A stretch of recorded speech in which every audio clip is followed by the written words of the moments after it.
Okie doke. Further to the earlier post where I said caravan parks lifting their game. Why are we staying in a caravan park if we are completely off grid? Well, it's a sum of three major things.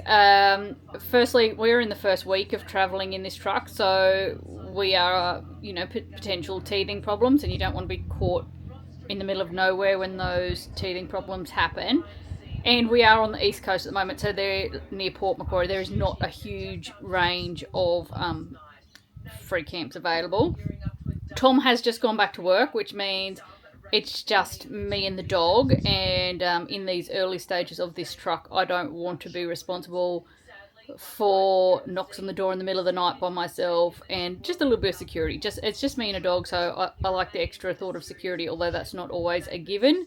And probably the biggest one for this day was we're expecting 200 mils of rain in the next few days, and while Tom is away truck driving, I didn't want to be bogged, flooded, having to move in the middle of the night in a hurry and stuff all by myself. So it was just sort of the easy out option for us at this stage, but it will not be happening very often, I can guarantee you that.